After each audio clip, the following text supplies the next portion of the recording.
네, 안녕하십니까. 신지식인 정인태입니다. 저는 국립한국복지대학교 특임교수를 역임했습니다. 당대표 중앙당 없는 미국, 한국도 없애자 이 주제로 말씀을 드리겠습니다.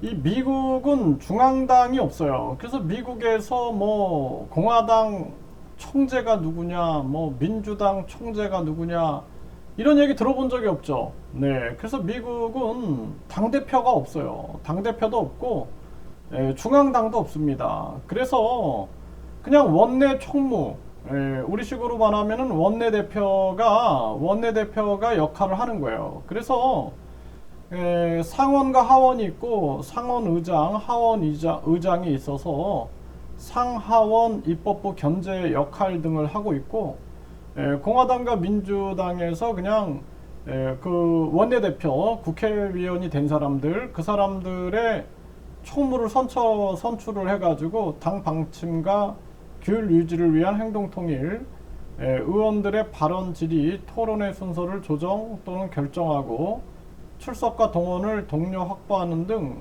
한 정당의 원내 집행 기관으로서의 역할만 담당을 한다라는 거죠. 그러니까 당대표가 없어요. 그래서 뭐 미국 같은 경우에는 뭐 공화당의 당대표가 누구다, 또 민주당 당대표가 누구다 이런 얘기를 들어본 적이 없어요. 네. 근데 우리나라 같은 경우에는 완전히 중앙당 중심, 당대표 중심 이렇게 만들어져 있죠. 그래가지고 중앙당의 권한과 재정이 집중되고 당대표는 국고보조금과 인사권, 공천권, 막강한 권한을 행사하고 있는 거죠. 완전히 황제급이에요, 황제급. 그래서 과거엔 총재라고 그랬죠, 총재. 그래서 엄청난 비용을 들여 전당대회를 통해 당대표에 선출되려고 하는 이유가 그런 거죠. 그 전당대회를 치르는 과정에서 돈 다발까지 오가고 있는 거죠. 그래서 이런 부패를 막기 위해 추진되고 있는 것이 이제 완전 국민 경선제 이런 거죠. 당대표의 공천권을 국민에게 돌려줘서 깨끗한 정당을 만들겠다라는 취지죠. 그래서 이 완전 국민 경선제가 시행이 되면은 이게 국민 경선제, 국민 공천제가 시행이 돼야 됩니다. 사실 청와대나 당대표 등 권력자들에 의한 공천권 행사가 사라져서 공천권을 놓고 권력 다툼을 할 일이 사라지게 된다라는 거죠. 그래서 간단합니다. 사실 국민들이 국민 추천장을 가지고 있어서 국민들이 대통령 국회의원들에게 추천장을 써주는 거예요. 네, 그래서 그 추천장을 가지고 2.5% 받으면 TV 토론에 나오게 하고 방송 연설 10번을 지원해 주면은 간단합니다. 그리고 이 중앙당은 없애버리고 그리고 그냥 당대표도 필요 없는 거예요. 그렇게 해가지고 이 사람들이 국회 들어가면은 미국식으로 원내대표들이 역할을 하면 되는 거예요.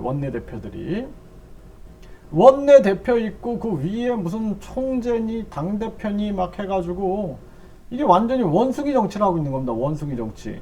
그래서 원숭이들이 보면은 권력 다툼을 하면서 침팬지나 고릴라 원숭이들이 보면은 이 완전히 권력 다툼으로 서로 그냥 죽이고 야합하고 서로 그냥 그 권력을 찬탈하고 이게 반복인데 한국 정치가 그런 거예요. 한국 정치가 그런 모습이다라는 거예요. 그래서 지금 우리나라도 이 박영선 전 의원이 당대표 필요 없는 정당, 디지털 직접 민주주의 시대를 열어야 된다. 공천제도를 폐지하자 이런 얘기가 나오는데 당연한 겁니다. 아주 당연한 거예요. 그래서 우리 국민들이 이거 생각해야 돼요. 왜 미국에는 진짜 당대표가 없나?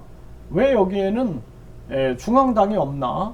그래서 우리나라도 이제는 정당은 한마디로 말해서 그냥 정치적 뜻을 같이 하는 사람들의 토론장, 의견 교환장이 돼야지 이것이 권력이 돼서는 안 된다. 이렇게 말씀을 드립니다.